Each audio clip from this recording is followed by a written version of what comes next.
everybody. Welcome in. If you want to in the chat, let us know where you're joining us from. The organization, maybe the city and state or province, if you're in Canada. Let us know where you're joining in from, and we will get started at the top of the hour. So come say hi to us in the chat.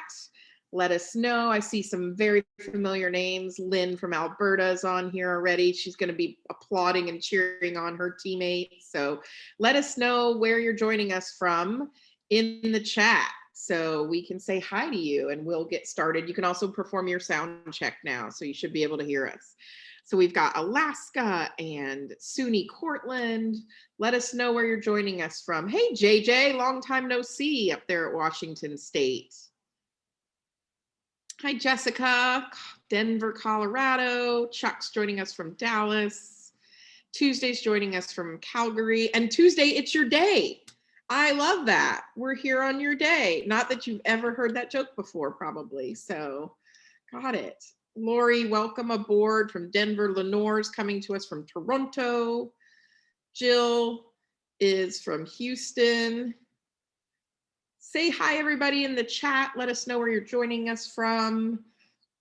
Hi, Catherine.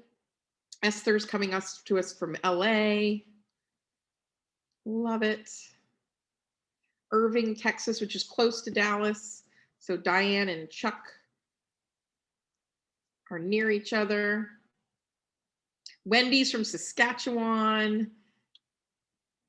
Hi, Jill. Hi, Sarah. And Emily. Nova Scotia, I love it, right on the coast.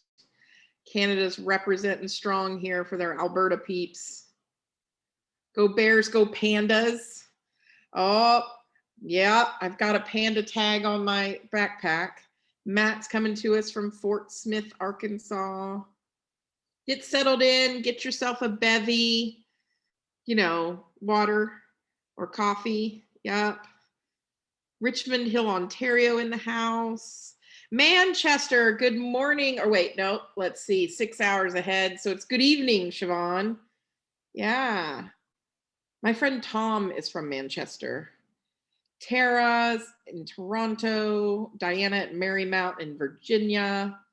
Come on in, folks. Introduce yourselves in the chat so that we can all say hello to you. We're going to get started in 2 minutes once we get everybody in the room and we get you all set up. Let us know where you're joining us from in the chat.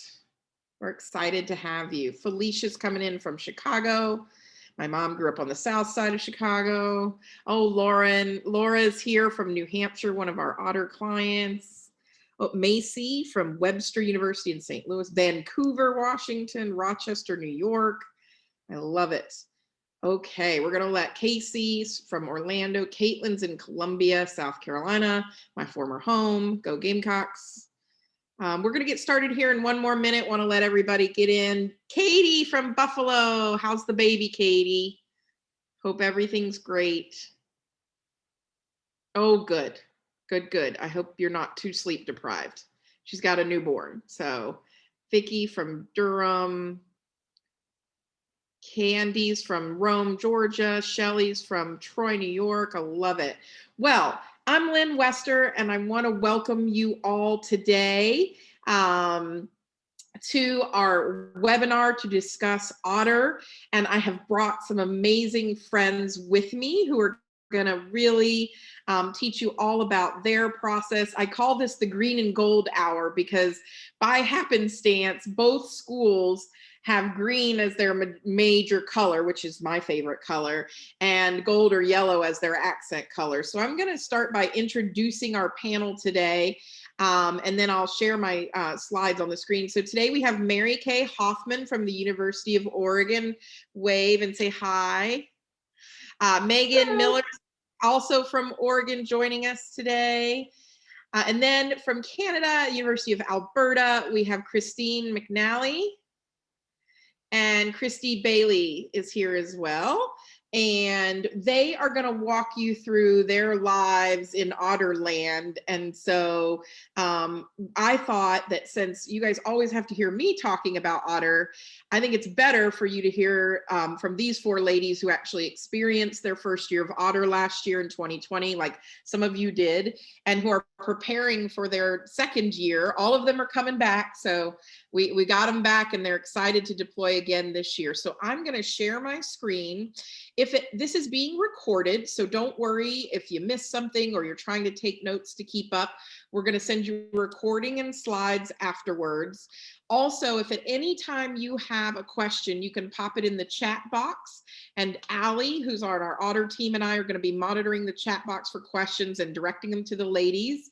And the Q&A also works, but chat's just so much easier to join in. So we're going to talk today a little bit about how you can easily digitize your endowment and impact reporting.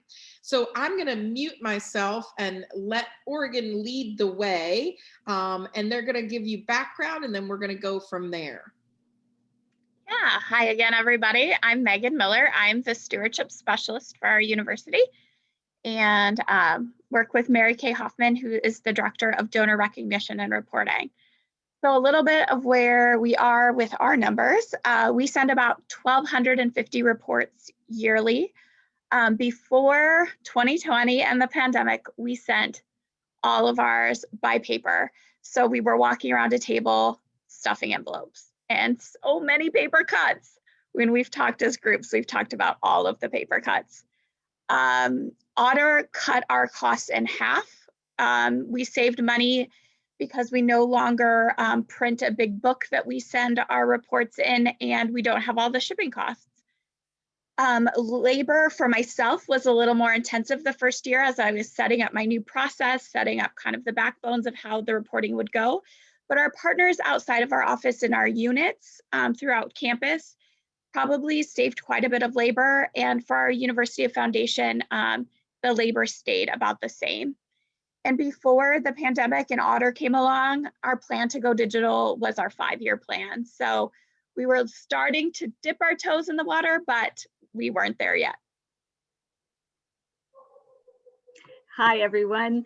I'm Christine McAnally, Donor Relations with University of Alberta, which is located in Edmonton, Alberta, with about 40,000 students, to give you a bit of context. I'll also introduce you to Christy Bailey, who is our Donor Relations Coordinator and local data and process guru.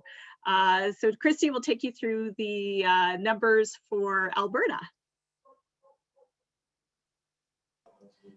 Thanks, Christine. So basically, our sort of background story is in 2019 and all prior, we too were sending all of our reports in hard copy by Canada Post, or they were being hand delivered by our prospect managers.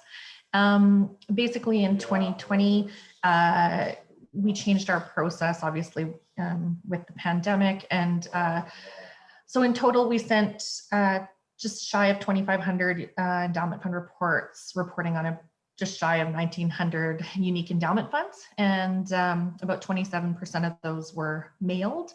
And we were able to convert 73% of ours to digital output through ODDER.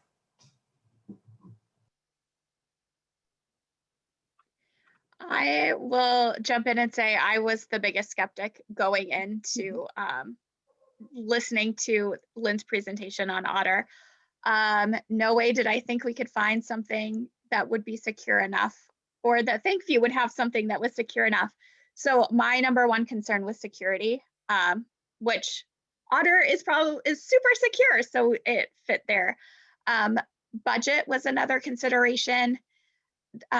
Donor access, we wanted it to donors to have easy access. We didn't want them to have yet another login and another user name and password to remember. We also wanted there to be an ability for the donors to print their reports. So even though they weren't getting one in the mail, we still wanted them to be able to have a paper copy. And another main consideration for ODDER was there was no major adjustments to our endowment process. It was easy switching from paper to digital. So for our leadership buy-in, we first went to our security working group, which includes members of University Development and the U of L Foundation.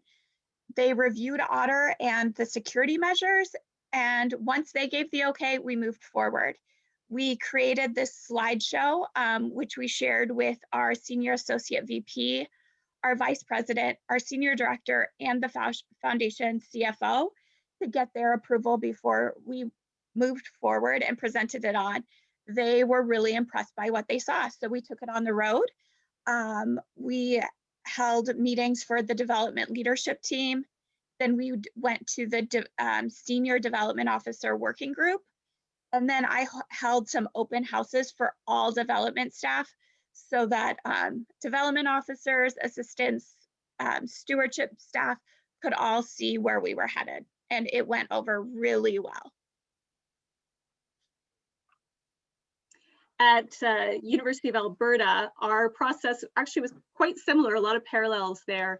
We'd already dipped our toe into digitization. Our donors were quite accustomed from certain magazines being transformed to the digital space. So there was some comfort there. We were, for EFRs in particular, looking at digital delivery options. We had kind of looked at donor portals, but they weren't quite the right fit. We were working with a local vendor, but that wasn't quite the right fit. And then it also mentioned that we were already current ThankView and Donor Relations Guru clients and fans. So we had a good groundwork laid there. So along comes 2020 with the pandemic, and it was a perfect time to look at our digital efforts. And then along came ODDER, which checked all the boxes we were looking for. We were looking at definitely budget, the timing, how the logistics would work. Security was also a concern for us, and of course the donor experience. At the beginning of the pandemic, there was a concern that opening mail might be problematic. So that was all elements in the favor of moving to ODDER and for digital. I mentioned the groundwork was laid for digital delivery. We'd had positive past experience, so it was a lot easier to work with our leadership to get the green light to go forward. We were also in an environment where there were university-wide budget cuts and reorganization, and there was an appetite to focus on efficiencies and innovation, new ways of doing things better, faster, and less expensive.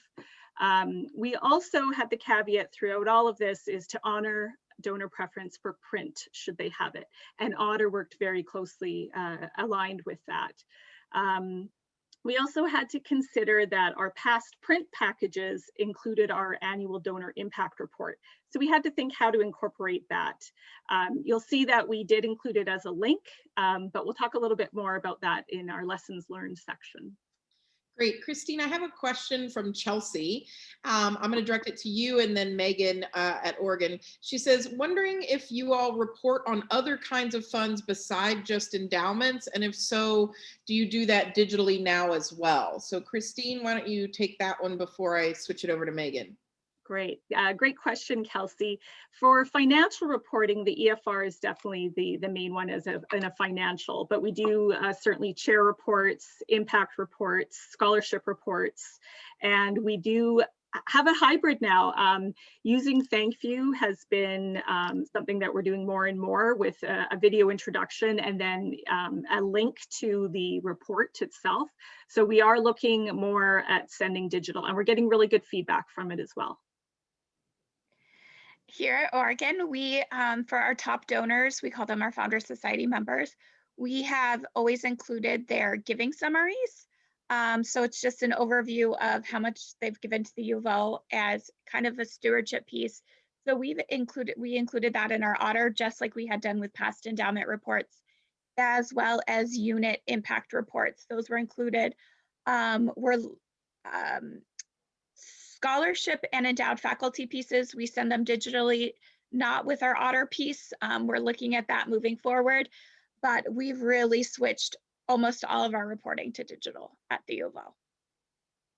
Great question.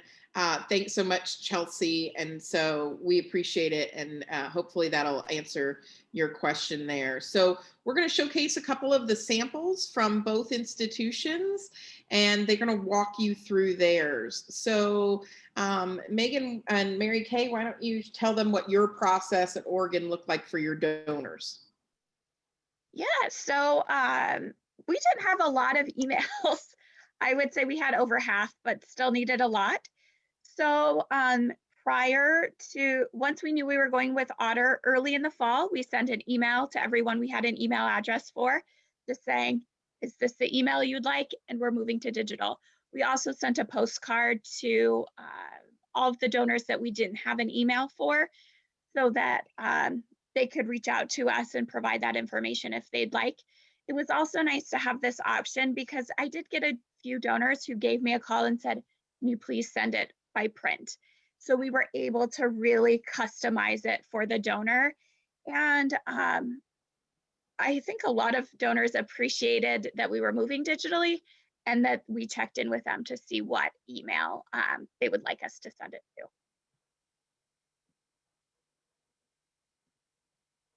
This is another sample. I wanted to provide those of you who are considering doing this samples. So Baylor also did a confirmation of email address. So again, a lot of you are asking for language. So again, the more samples we can gather, the better.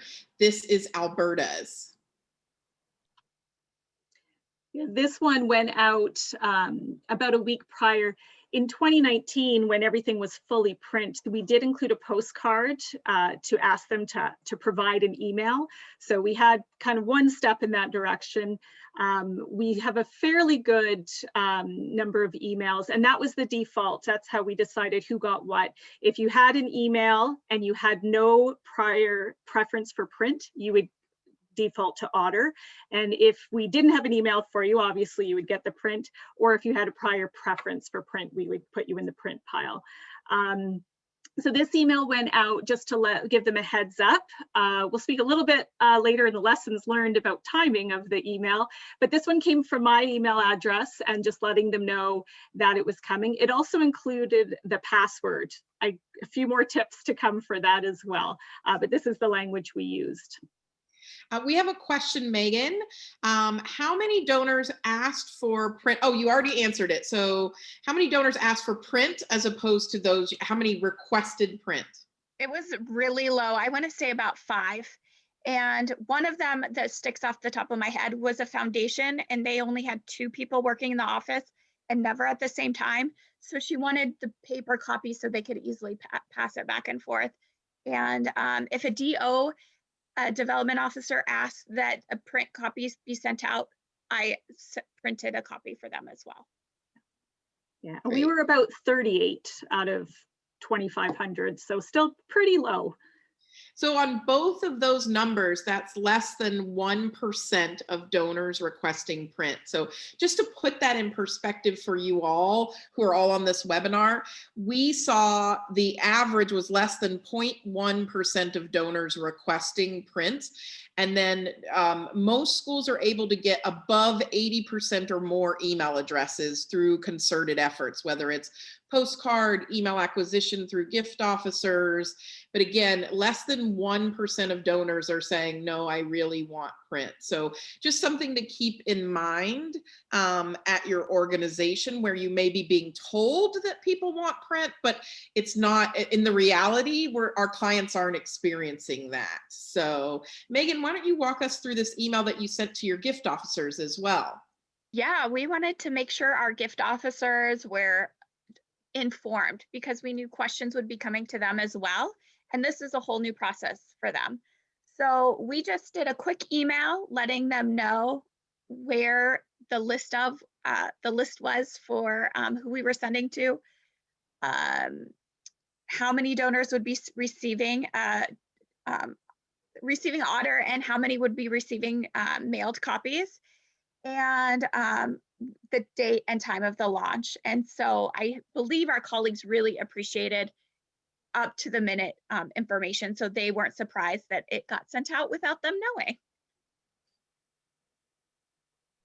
So Christine, for organizations, corporations, and foundations, did you send your endowment reports digitally to them, not just individuals? Yeah, I'll maybe let Christy answer that one. So last year was our pilot with our Office of Corporate and Foundation Relations for sending no, I'm thinking donor impact report. Of course we did. Yes, for corps and founds, we do send for EFR, thinking the wrong digital communication. But yes, we do. We send to all of our donors. We treat them all the same. So if they support an endowment, yes, they do. Same thing for Oregon. It didn't matter if they were an individual or an organization. If they had an email address, they went digitally. Correct, Megan?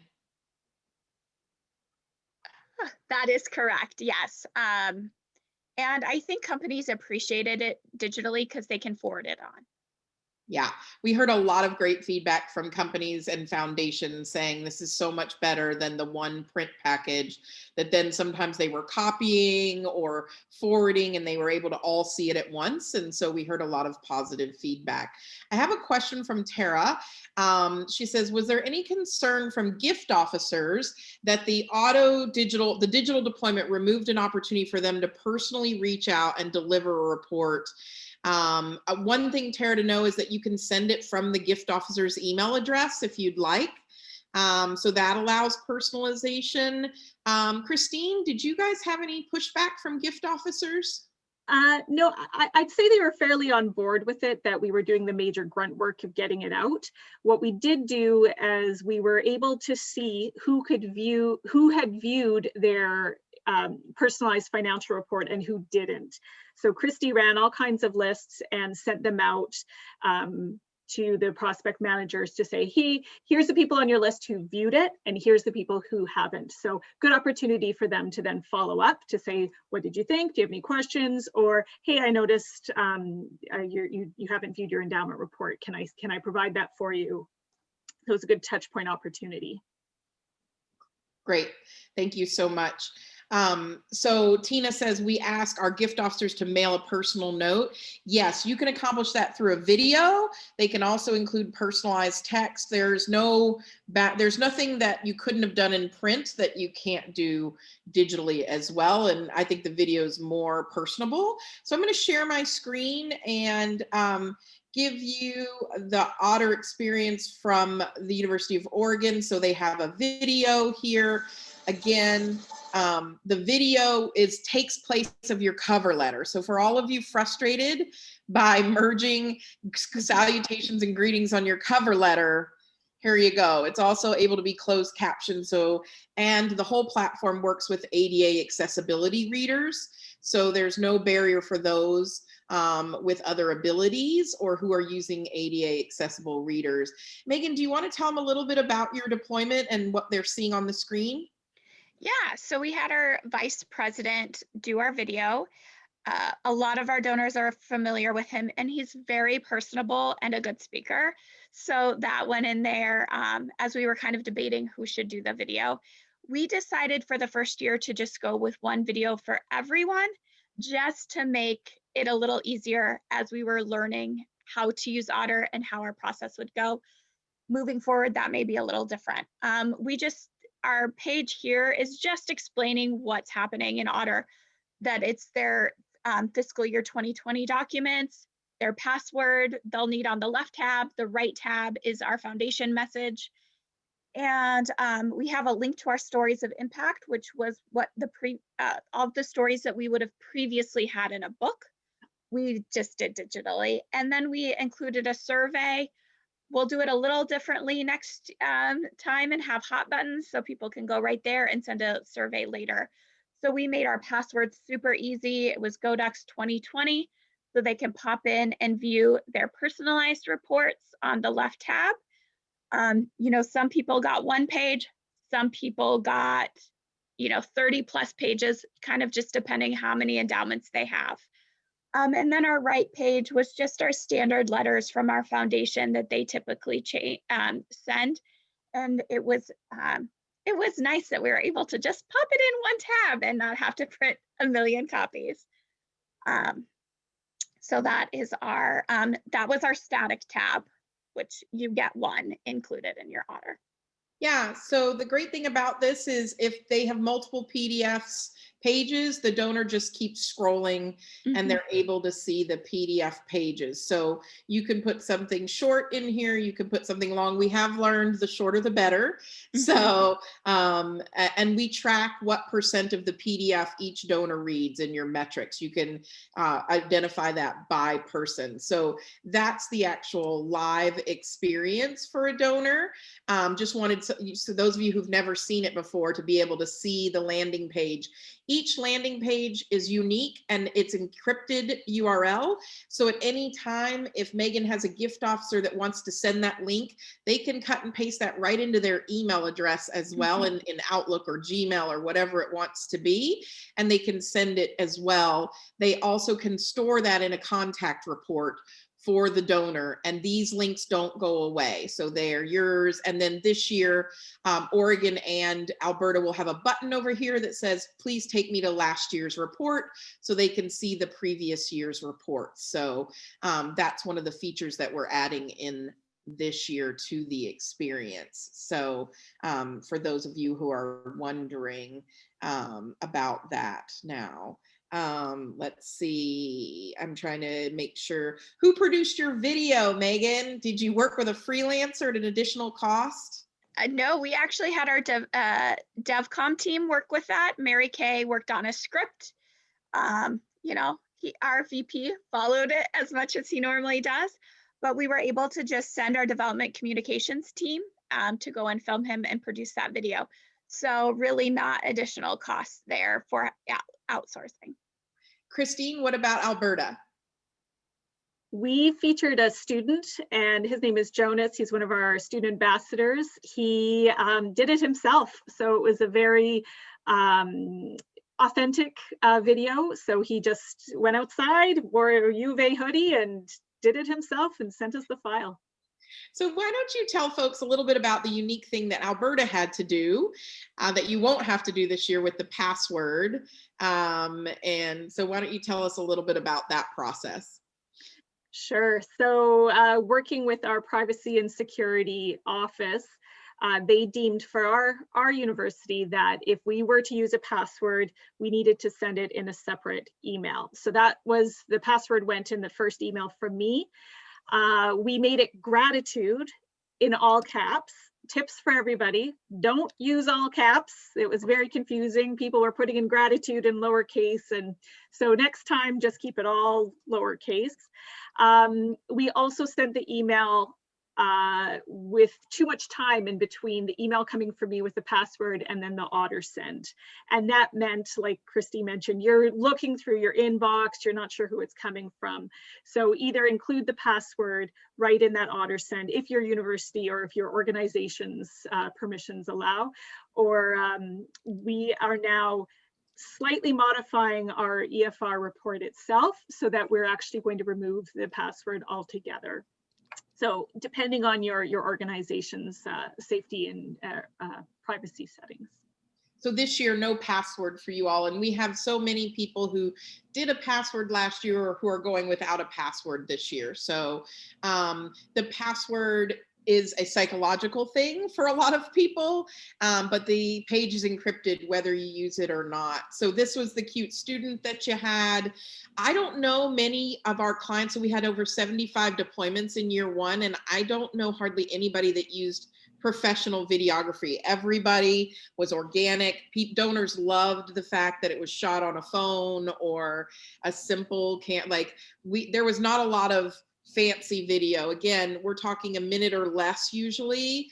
And so we really don't need high production here. Sometimes that's hard for communications departments to embrace, but they really did embrace it, and students are amazing at shooting videos. So, so here is Alberta's. Christine. Christy, you want to walk us through it? Sure. So the previous slide had just the envelope, which is like your landing page for when you first come to do or first click in the email to launch your video. So like Christine was mentioning, we used Jonas, he's a student ambassador, and we had him speak to everyone on behalf of the institution and just being a grateful beneficiary of support. We did get some mixed reviews. So a lot of people loved him. He has a lot of really great energy. And of course, people love students. We did get some reviews that it wasn't representative of, other investments in the institution like research and teaching. And then we did get some comments because he does directly mention that he's a medicine student, that some people were like, well, that's not indicative of what I support. So this year, we're definitely going to be looking at a broader approach, I think, for overall in terms of the type of beneficiary that we're representing, as well as the faculty and one university feel. And then just a couple other things. Last year, we included the donor impact report and the survey links right in the text. I think that it was pretty text heavy underneath our video, and the farther that donors have to scroll to find the area where they're entering their password or their personalized reports, the less likely they are to actually view them. So I think we're going to follow up with a series of emails this year rather than embedding so many links and texts. And hopefully we'll get higher uptake on all of our pieces. So what you're seeing here is similar to what Jorgen showed you in the demo, but basically on the left, you have our personalized endowment report. So an example of how our financial statement looks, and at the bottom, it's cut off on the screenshot, but we include an impact statement up to 600 characters on the bottom of that sheet. And then on your right, you have the understanding the University of Alberta Endowment. And basically the only feedback we got there is that, again, it's a really text heavy piece. So if we can spice it up with some infographics this year and some juicy pictures or something, that hopefully will increase our readership as well. It's interesting because I think for years we've done endowment reports and just poured our hearts and souls into them, and these big 12-page booklets that came about the endowment and charts and graphs. And I think for some of us, it was a little bit of a gut punch to learn that donors don't cherish every. But then remember, if you've had an endowment for 10 or 20 years, you know the facts and the figures and things like that. So not all donors are going to read everything you send, but now we know. So that's that's something we now know. So we're going to go into lessons learned and go from there. Great. So a big lesson was the first year is going to take a little bit of time to build and adjust to a digital process. But now moving forward, I got it all set up. So I'm so excited that it'll actually be a lot less time. Another lesson is keep proactive communications with everyone involved, donors, staff, foundation partners, just so everyone knows where you're at. Proactive communications with donors. Again, we emailed donors in early fall, letting them know we were moving to digital reporting, so they weren't surprised. And then we emailed them 2 days prior to the launch to let them know it was coming. So it had also let them know to shoot me an email if they didn't receive it. Anticipate hurdles and get ahead of them if possible. So if you know that you're going to have an issue with buy-in, really start the conversations early. Ask ODDER questions when you have them. I didn't ask questions and I didn't know how to use thank you. But I will have to say that everyone on ODDER is so responsive. I would get a response within minutes or within an hour. So ask questions, no question is stupid. So Megan, it's so funny because Allie and the ODDER team, we have our own implementation team. And when we set out with this product, I said, no matter what, no one will be left in suspense, nervous, worrying about their endowment reports. And so it didn't matter what coast you lived on, it didn't matter what time zone. Our goal was to get back to you as soon as possible and to make sure that you weren't worried, left out there, feeling alone. Now this year, guess what? We have a brand new ThankView Academy, and it has ODDER courses and ThankView courses that you can take that are part of your package. So we have ODDER training for people who've never been on ThankView, and we built in many more resources thanks to Ali and the training team. We used to have once weekly training courses, but now we have on demand, like an academy, so that you can learn anything. But she's right, there's no silly question. We will answer every question, and if we don't know the answer, we will get it to you as soon as we can. So we try really hard. And again, the other thing about the ThankView and the ODDER team is everyone that works from my side has done endowment reports before. So Liz and Christine and Melissa, all of our implementation specialists actually have worked at hospitals or universities.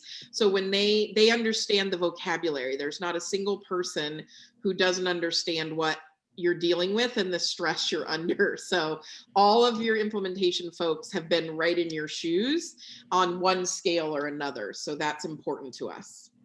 I also want to add, Megan and I did not realize that we did a separate, instead of the booklet, the view book, we did a video book that our communications team put together. So it was a video and then there was other links. And what we did not do is we did not include it in the ThankView message. So we don't know the click rate of that. And had we kind of collaborated better, probably with our team who also uses ThankView, or communicated that with ODDER, we sent that not in the same way. And so we don't know the click rate of that. And so next year we will definitely do the hot button. Again, we didn't know about the hot button. So ask. Yes. And Ali and her team were so great when we were at crunch time just to get it out. It was like they were calling me on the phone or shooting me emails, and I never felt like a burden. So I will shout that from the rooftops, ODDER customer service is the best. The data available from ODDER is indispensable. We had no idea how great the data would be. Our open rate, I was a little wrong when I put the slide together, was at like 69-point-something%. So really close to 70. We sent a few out later than when I had the 70 number in my head, but it was still much higher than I ever expected. And we were able to share the data with our development staff with ease. And that has been so helpful for all of our colleagues across campus to really know which of their donors opened it and didn't open it, how many people are opening it. The data is just amazing. Absolutely. I've got lots to echo there with the support that ODDER had. We were all kind of in year one, so we were all, I think, figuring it out together, but they were fantastic with their support. So overall, we had very positive feedback from our donors, from our faculty partners, and from leadership. We did put a survey into the landing page of ThankView. We had very low uptake on that survey, only about 25 responses. So obviously not statistically valid, but it did give us some quantitative and qualitative feedback that we could use. And going forward, we're going to send that follow-up survey in a separate email, so people aren't distracted. We want them to go straight to their reports. Digital delivery during pandemic was obviously very well received, while still honoring those who wanted print. Our design of keeping things clean and simple, we had donors let us know that that was really appreciated. One tip that we would recommend is for your staff member or group of people who are responding to emails after the ODDER goes out, create your FAQs and your responses in advance so you have a quick coordinated effort, and kind of clear your schedule, because we got a lot of emails coming in as soon as we sent out, which is fantastic. So definitely make those plans. Sending a reminder email was very effective for us. We'll look at some metrics to show you how that number jumped up after the second email went out. Analytics, again, very valuable tool. Like Oregon, we had way more analytics than we thought we would have. And so make sure you share them with those frontline fundraisers and with your leadership, because it just shows that the effort that you're putting into this is paying off. Whereas the year prior, we really didn't know in print A, if it was getting to the right place, B, if it was being opened, if it was the right information. So this is just a whole new world. It also, as I mentioned, allowed us to provide lists to those frontline fundraisers of who looked at the report and who didn't, or who didn't open their email at all. So that was really valuable for targeted messaging. And then the lessons, Christy will take us through the lessons that we learned of what we're going to do a little bit differently this round. Yeah, so like Oregon, it was our first year last year, so there's a bit of a learning curve anytime you move to a new process. So just if you are looking at uptaking it, ODDER is very good on delivering their portion on time. Likely the holdup is going to be your mental blocks and moving through that process. They're kind of a well-oiled machine, but so just create some buffer time for yourself when you're moving to a new process. And again, it's sort of the same thing.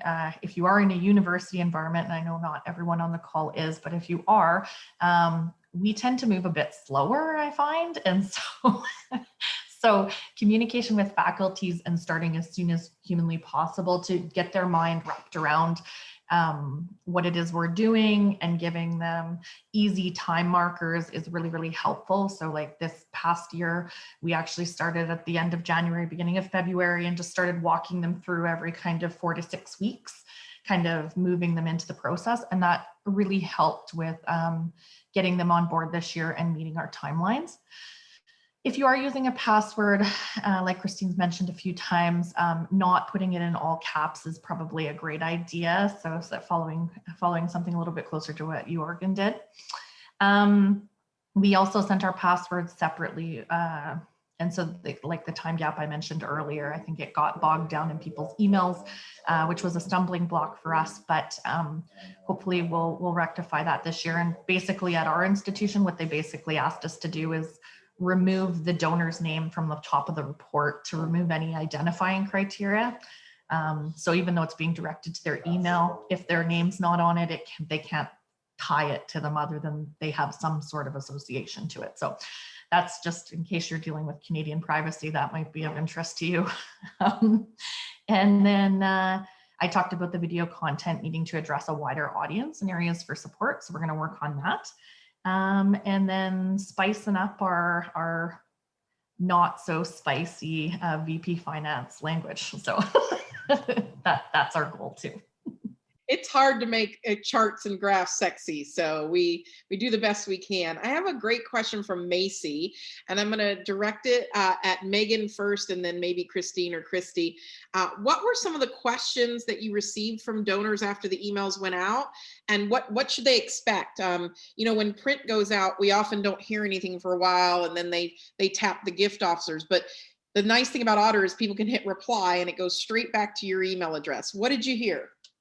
Yeah, so I will just say if we had an ODDER go from a development officer, like if it came from their email, I set it up so when the donor hit reply, it went to the DO and it came to me. So I could start on the answers if it needed to happen, so there wasn't a lag time. So that is a little tip I would like to put out there. We didn't receive too many questions that were out of the ordinary. They were a lot quicker. It was the same day or within the same week. Most of what we heard is, this is great. Thank you so much for moving digital. The questions we typically get are about why wasn't the money spent, or why was the return this amount? And as we know, 2020 was not the best for everybody's endowments making money. So it was more questions on the numbers. And I only heard from 2 people who couldn't get their ODDER open. And then they're like, can you just email it to me? Or can you just stick it in the mail? And they didn't even care that they couldn't get it open. So not really anything out of the ordinary. Most of it was just feedback saying, this is great. And I had one DO who said, I've never heard from so many of my donors. This is great. Yeah. I would repeat a lot of those same responses. So a few questions about the performance of the endowment itself because of the pandemic. But yeah, for us, it was questions about the password was the vast majority of them. But again, it was a really great opportunity for touch points.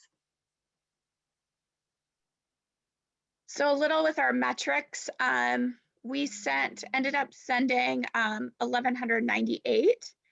We only had 2 spam reports that were great. We only had 11 bounce, which is 0.9%. It's amazing.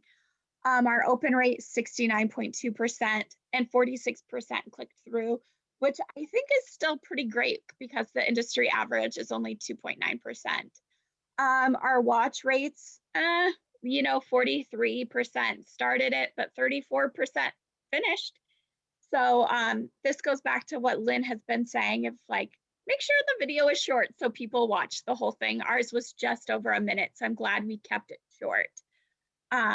So overall, we were really happy with our metrics and they were a lot higher than we were expecting. Something I would point out too, just to give you some props on your videos, is that particular metric, the finished watching metric, if you use an outro at the end of your video, so if you have your institution's logo produced at the end of your video, it actually, and people think the video's over, it actually can affect your finished watching rate. So you may have people actually finish it. So I know that's something that ODDER's looking at, or not necessarily ODDER, but Thank You's looking at as well.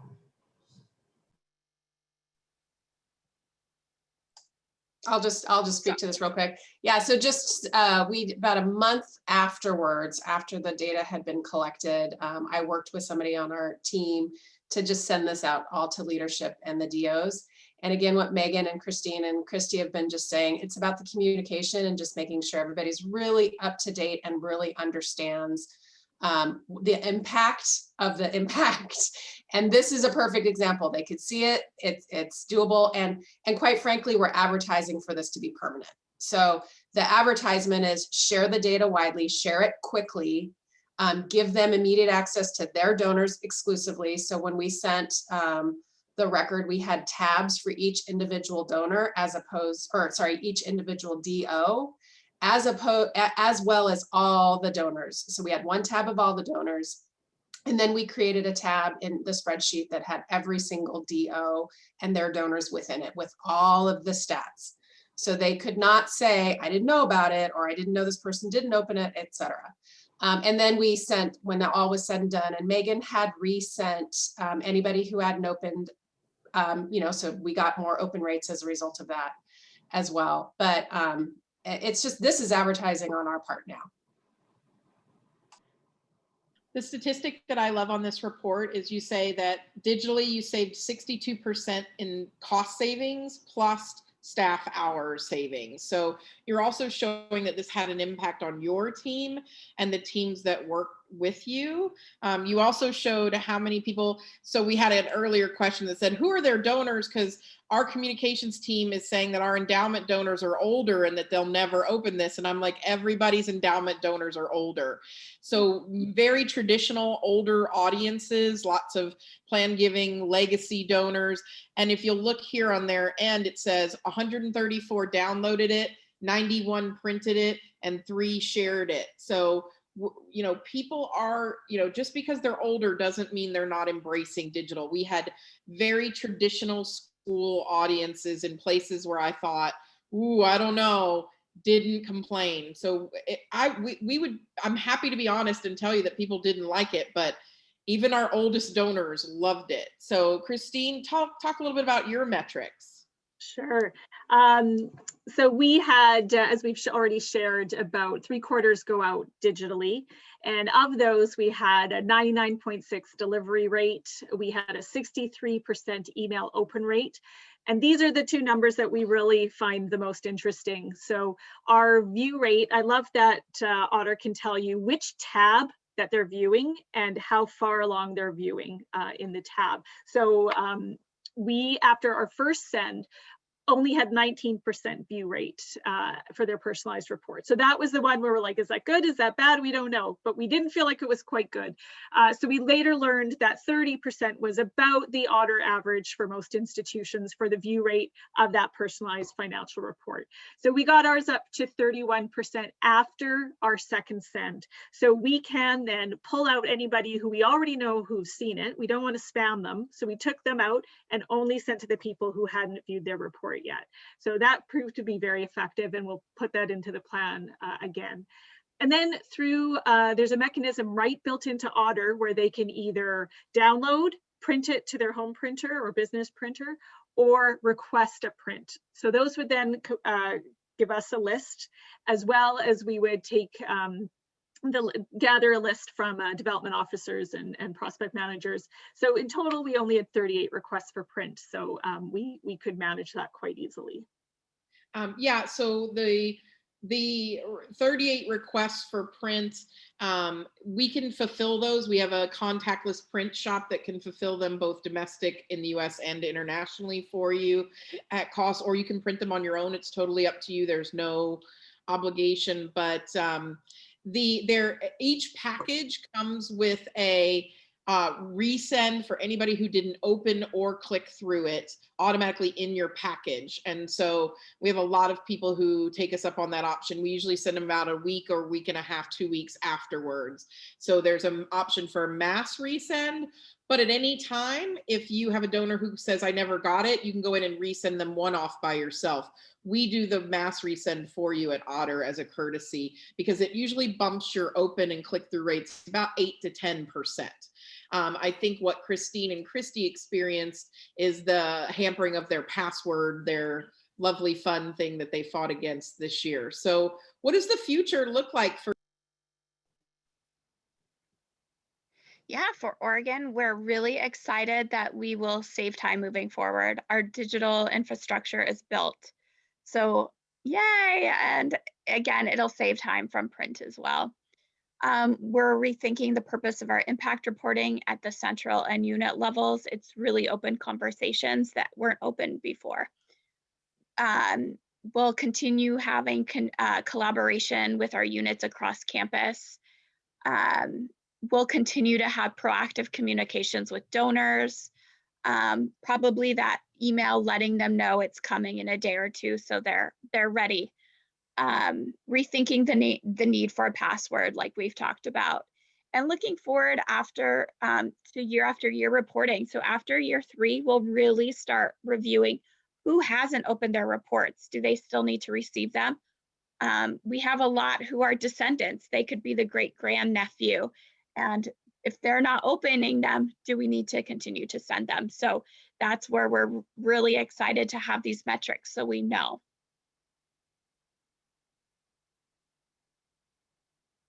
Yeah, so again, I kind of mentioned this a bit earlier, but basically one of the things that we did this year was made sure we had a really tight step-by-step guide for our faculties.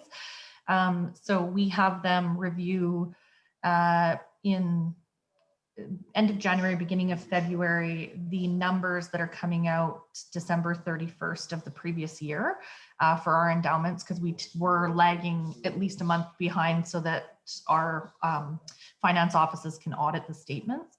So we have them review and check for any funds that don't look like they're being spent. And then if there's any trouble funds, they can create spending plans in advance of, fiscal year end. So they're not running into issues with donor relations issues after fiscal year end with unspent funds.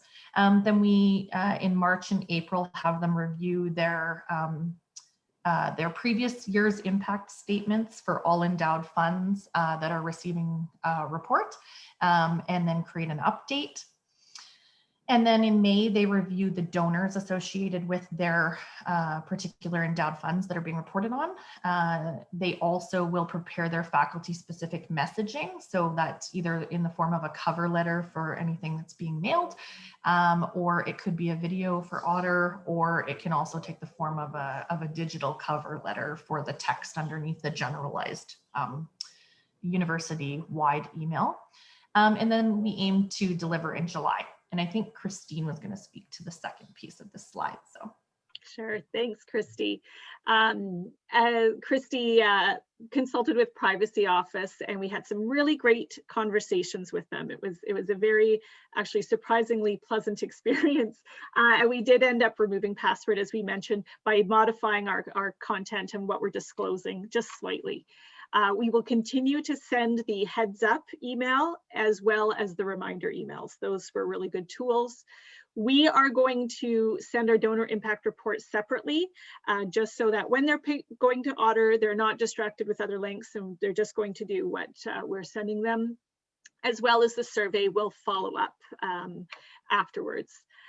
This year, we're going to employ ODDER to do our data work rather than our past one was a local vendor, and we just are going to work with ODDER. We think it's just going to be a lot smoother. And as well, we only have 1 year of data. So like Oregon mentioned, having multiple years of data to look at and see what's working and who's opening it and who's engaging. So we are very similar to them to say, if you're not engaging with the university and you're not opening your reports, do we need to continue sending, or could we put a mechanism to measure that? So so we're in the same boat with them. So we've come to the conclusion here.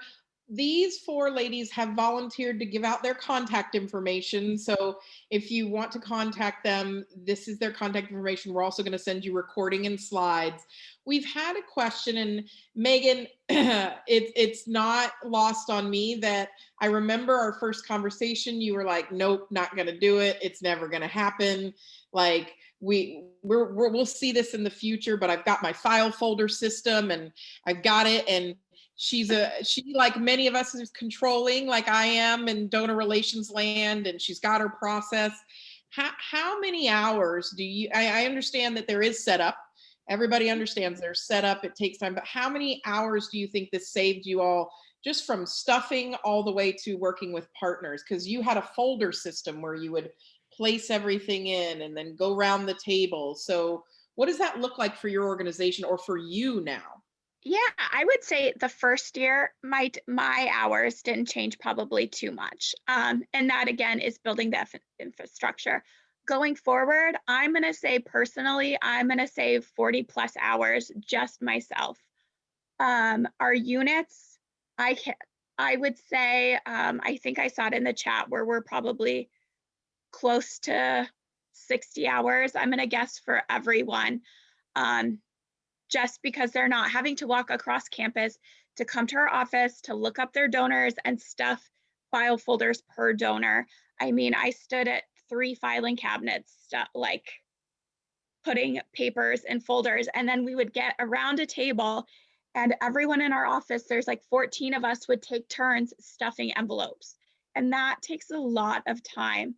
And people can't be late anymore with what they want to include. And that saves a lot of time, because for 2019's report, I sat on reports for a week because people are like, wait, hold on, I have something to add. Or, oh, I decided I want to hand deliver something. No more. Moving forward, they have to follow the timeline. And it's hard to be black and white with the timeline, but it makes it so much smoother and saves a ton of time. Great.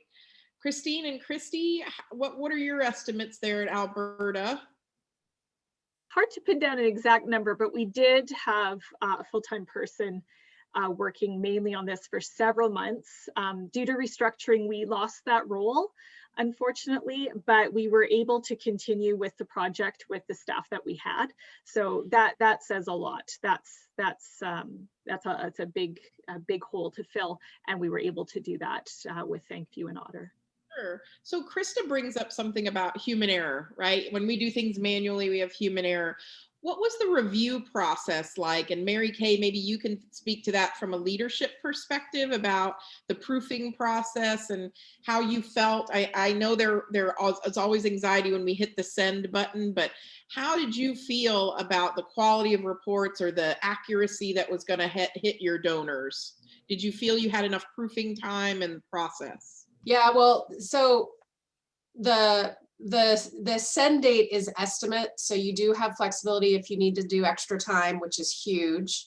And we did extend it. We knew we were going to extend it because it was our first year, but Megan really did a good job of setting up the folders with the numbers. And so as you're adding files to a folder, they're there. You can see where they go and you can see if they haven't been filed yet. So you can cross-reference. And we had, I don't know, Megan, 5, 6, 7 people help stuff the folders digitally.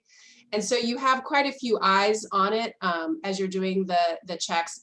And then ODDER, I think you guys sent back something in the midst of it that was like, red flag, there's something not right here. So between our double checking of the systems, between the units who have their eyes as they're stuffing their folders, and then once we send it to ODDER, they gave us a red flag on something. It was all pretty well covered. And if we needed to extend the send date, you know, a couple days later, we could do that. But like Megan said, Allie was fabulous when we got everything in, and the timing of it went super, super impressively, actually, because we had some errors on our end of understanding different campaigns, but they responded with much graciousness.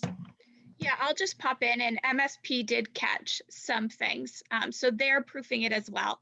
So it's nice to have an extra external set of eyes to catch any errors that you don't have when you send it via paper. And I think because of that, our senior leadership, we brought up the fact that we're interested in ODDER handling our creation of our actual endowments. Our endowments are created by our foundation, but we're now looking at having ODDER do that. I think the thoroughness of it has really given the confidence for our higher level leadership. We're confident, we just have to convince them. Yeah, thank you for that confidence. We, you know, people have been asking, so we just deliver the PDFs. We can create and make all the reports for you. Like Christine said, Alberta used to have a third party that did it, a local print vendor. We're going to take that on for them, so they only have to deal with one vendor this year. So we're going to do all the merging, all the production of their PDFs for them from their data source. It doesn't slow down your process. We build it right into your timeline so that, again, this is another thing to offload from your workload that is not, you know, Megan talked about stuffing envelopes. It's great work. I used to love my stuffing parties, put on the music and do it, but it's not skilled labor in terms of, it's not best use of your time as a donor relations professional to be doing mail merges and stuffing envelopes. We can take that off your plate. So what other questions do you have out there? We have 2 minutes left. I hope everybody got a nugget or two from these wonderful ladies and their experiences with ODDER. Anything you ladies would like to say as you wrap up this, you know, you've put in so much work and we're so grateful to you. But if anybody wants to contact them, we'll also, again, that's their contact information. You can also email us at odder@thankview.com, and we have the interest form. If you want to have a private conversation with us, talk about having ODDER at your organization. Ladies, any last thoughts before we go out? It was really a smooth experience during a very stressful time. I will echo that. ODDER support, like their all of the employees that we encountered through Donor Relations Guru, MSP, and ThankView are all the companies that come together to put together ODDER. Were so helpful and really put to ease a lot of stress that I had as we were heading to our launch date.